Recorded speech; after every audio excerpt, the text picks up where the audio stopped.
This week on the Austin Healey channel, I finished stripping the chassis. I make a big decision, and I need your help to make another.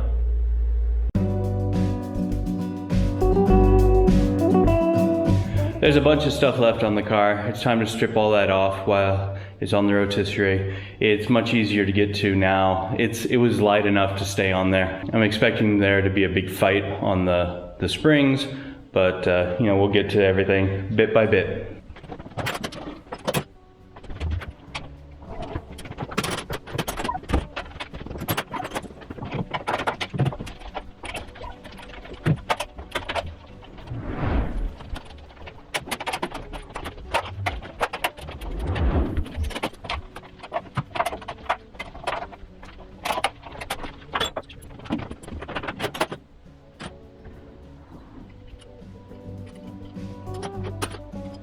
This morning I've been trying to get these rear springs off. They're a bit heavy and need to come off anyway. I've taken the bolts off here and here on both sides, and that's allowed this back shackle piece to come off. There's enough lateral movement to pull it off and lift it up. And then I get over to the front, and the front is very well rusted in place. I've gotten this bolt off, this nut off. It's back on just so I can use it to hold the hammer in place. I can't get it to move. I've heated it and oiled it and all that. So my next step is to grind this head off here and see if we can get it to come off from there.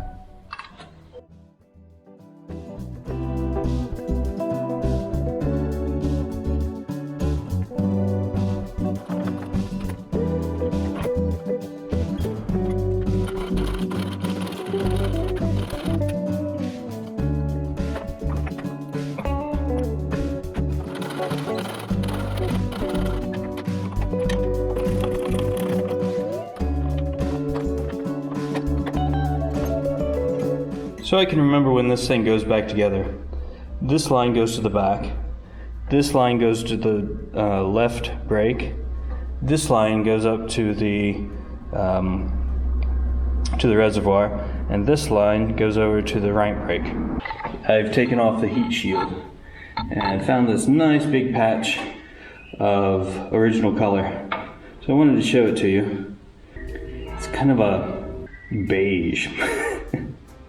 Let's hope what it's done is not boring beige. So I'm in the engine compartment, taking off these wiring harness loops. We have one here, one over here. This one leads around. There's one here. We have 2, 3, 4 all the way across the front, and there's a thick wire that goes through there.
So I've gone through and marked everything with yellow chalk that needs to be replaced or patched.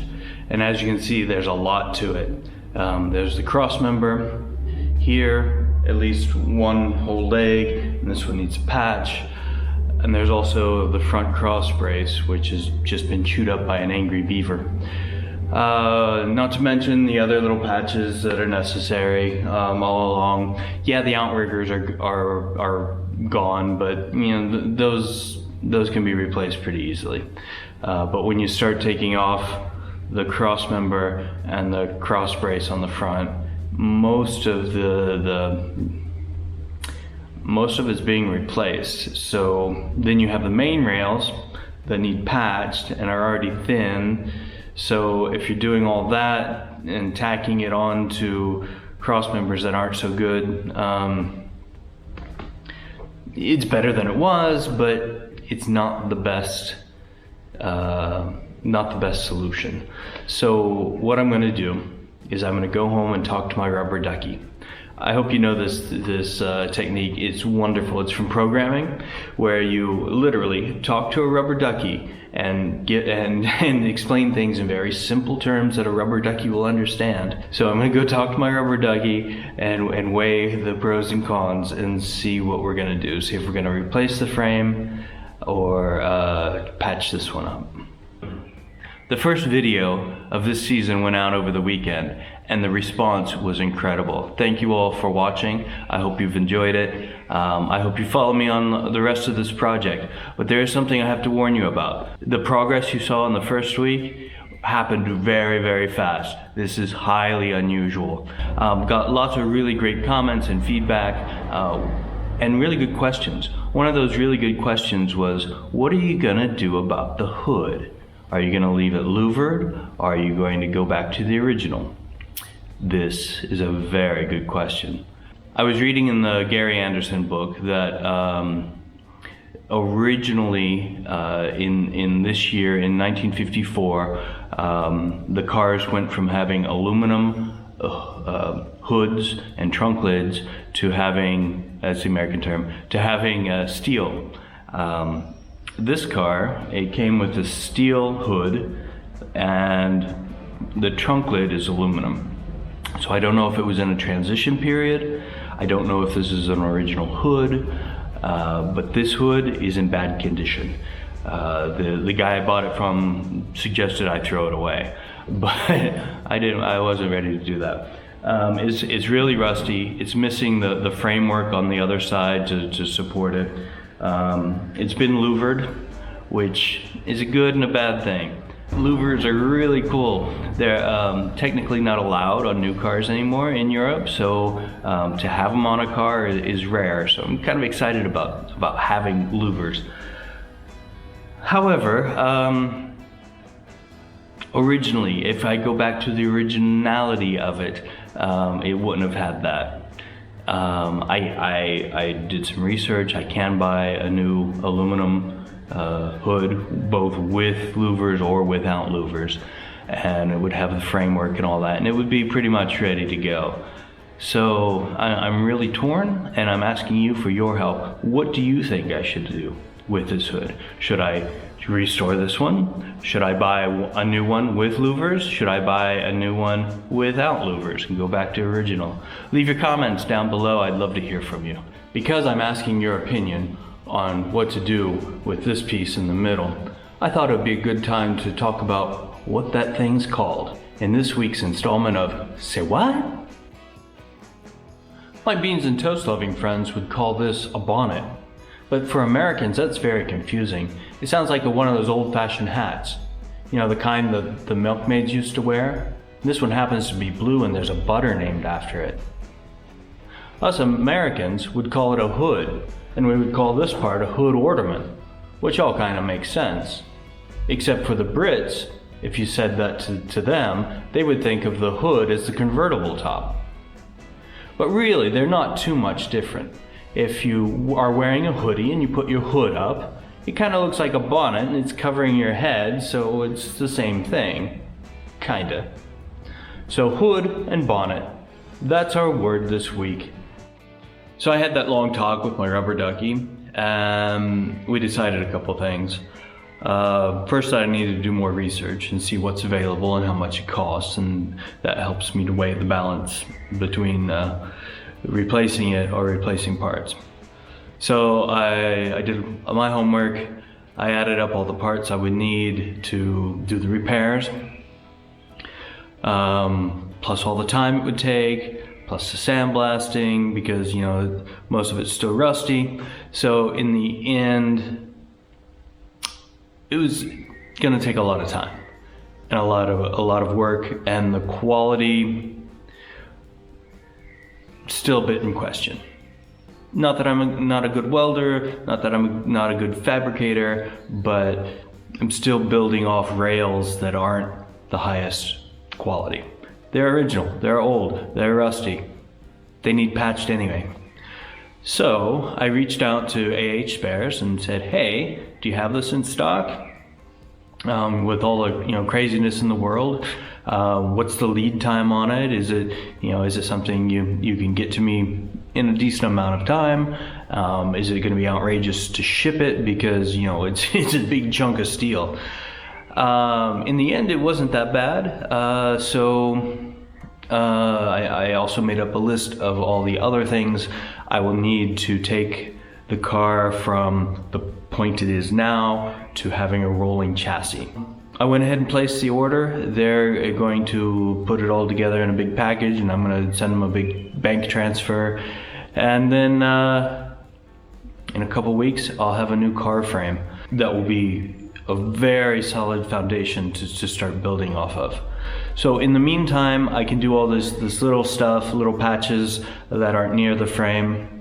I'm gonna have to take both the front and back shells off to put it onto the new frame, which will be an interesting experience because I haven't done that before. So I'm excited that I've made this decision. It wasn't one that was easy to make. To replace the entire car frame is a huge ordeal. I thought it'd be a good time to start patching some holes. So we're gonna start with this one right here. I'm not quite sure why it's there. It doesn't seem to be rusted through. It's like somebody just chewed it out. So we're gonna clean it up, create a patch for it, and make it look like new.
Next, while we are taking care of this section, this lip's been cut out. What I imagine's going on here is someone's had a battery issue and they've just hacked into the frame to like get it to fit or whatever.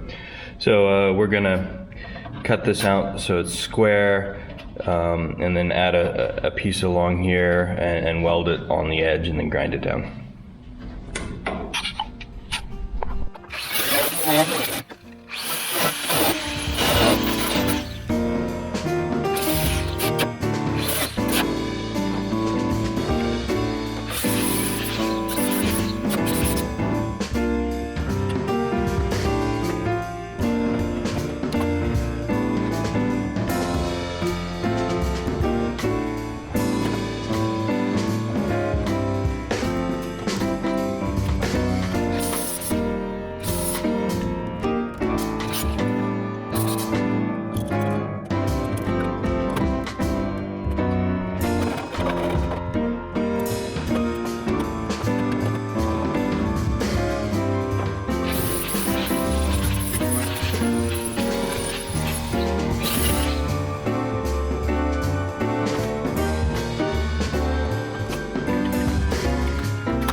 I have another hole to patch.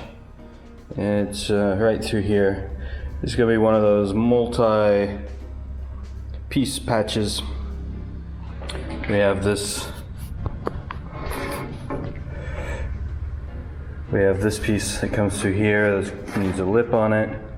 This inner fender that needs a big chunk on it, and then on the outside there's a hole as well.